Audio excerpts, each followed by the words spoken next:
Hello students, आज हम देख रहे हैं क्लास 5 चैप्टर 9 एक्सरसाइज 9.3। यहाँ पे मैं रत्नासागर पब्लिकेशन की टेक्स्ट बुक यूज़ कर रही हूँ। आप चाहे तो कोई भी टेक्स्ट बुक यूज़ कर सकते हैं।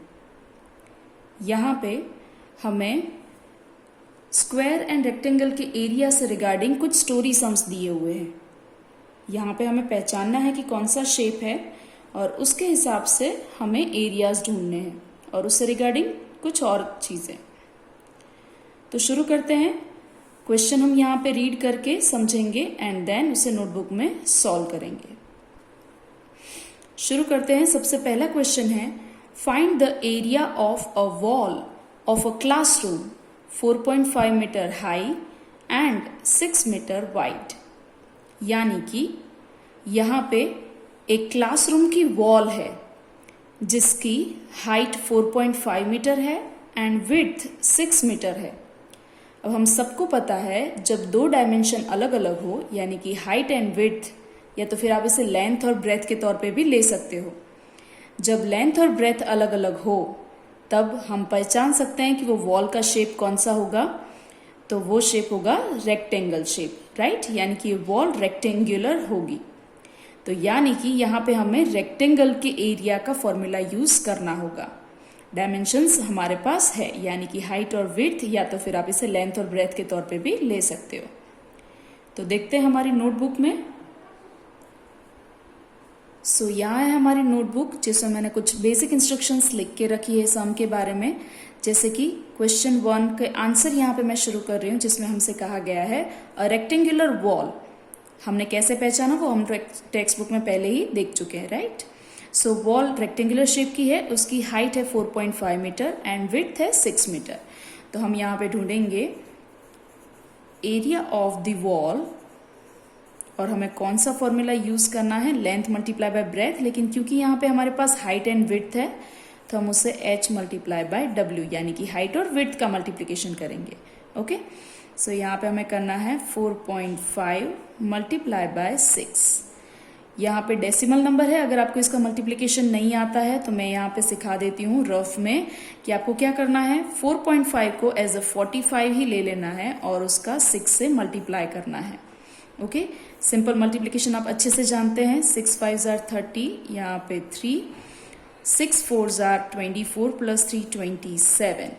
आंसर आ गया तो हम यहाँ पे रख देंगे 270। लेकिन क्योंकि 4.5 में पॉइंट था और पॉइंट के बाद एक डिजिट है तो हमें भी पीछे से एक डिजिट कट करके यहाँ पे पॉइंट रख देना है।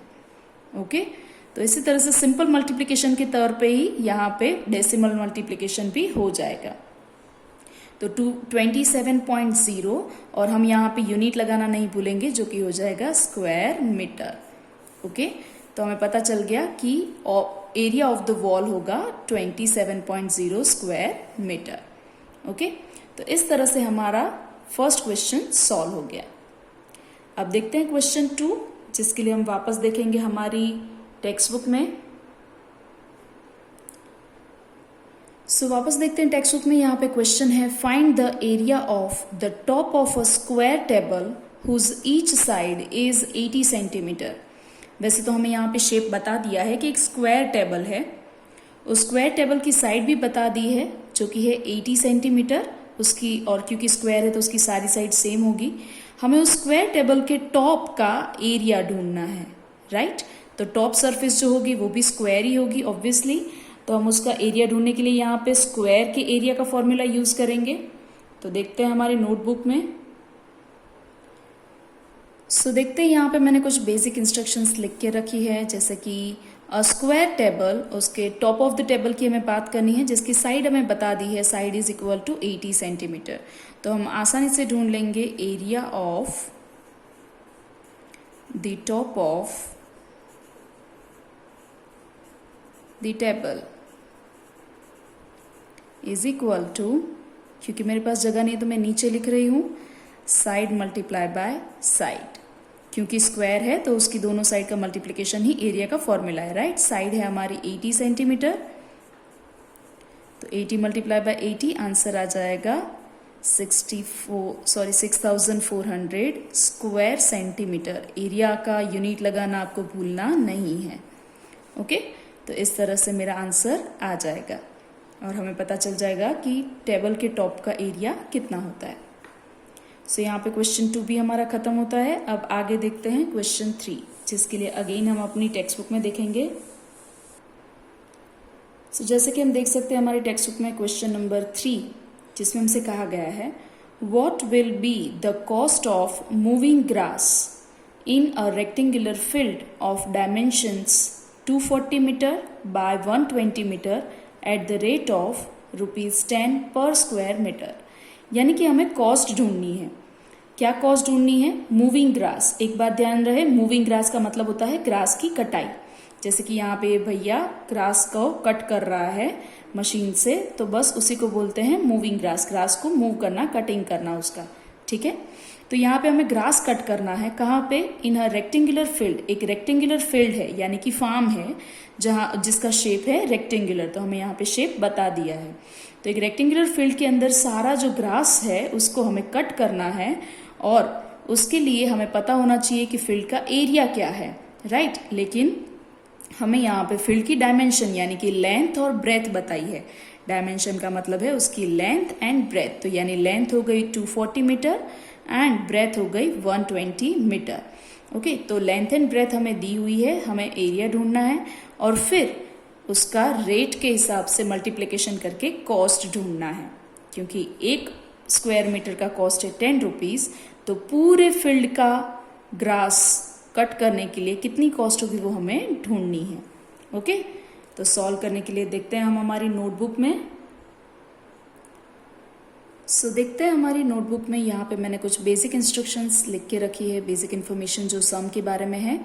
जैसे कि अ रेक्टेंगुलर फील्ड का शेप रेक्टेंगुलर है, length is equal to 240 metre and breadth is equal to 120 metre. तो area of the field is equal to length multiply by breadth, क्योंकि रेक्टेंगुलर शेप है। तो लेंथ हो गई 240 मीटर एंड ब्रेथ हो गई 120 मीटर।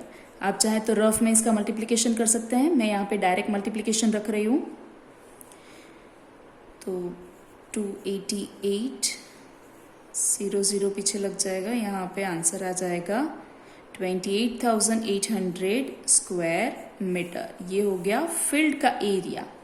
ओके, लेकिन क्योंकि हमें ग्रास पूरे एरिया में, पूरे फील्ड में रिमूव करना है, तो हमें पता लगाना पड़ेगा कि इतने सारे स्क्वायर मीटर में से ग्रास दूर करने की कॉस्ट क्या होगी। क्योंकि the cost of moving grass in 1 square metre is equal to ₹10, यानी कि 1 स्क्वायर मीटर की प्राइस है 10 रुपीज। तो हमारा है 28,800 स्क्वायर मीटर की प्राइस क्या होगी। तो हम यहाँ पे मल्टीप्लिकेशन कर देंगे, राइट। तो हम देख लेंगे 28,800 multiply by 10 is equal to 2,88,000 rupees, right. तो इतना कॉस्ट हो जाएगा पूरे फील्ड का ग्रास कट करने के लिए। तो इस तरह से हमारा पूरा सम सॉल्व हो जाएगा। अब देखते हैं नेक्स्ट सम। उसके लिए अगेन हम अपनी टेक्स्ट बुक में देखेंगे। सो देखते हैं टेक्स्ट बुक में क्वेश्चन नंबर 4, जो कि कुछ इस तरह से है। 100 bricks of length 24 centimeter and breadth 15 centimeter each are used to tile a path. What is the area of path? यानी कि 100 ब्रिक से बना हुआ एक पाथ है, यानी कि रास्ता। ब्रिक यानी हम यूज़ करते हैं जो घर बनाने के लिए, जिसे हम ईंट भी कह सकते हैं।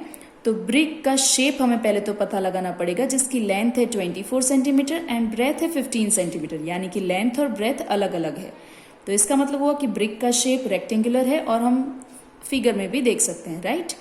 तो ब्रिक का शेप हो गया रेक्टेंगुलर, तो हमें सबसे पहले एक ब्रिक का एरिया ढूंढना होगा, राइट।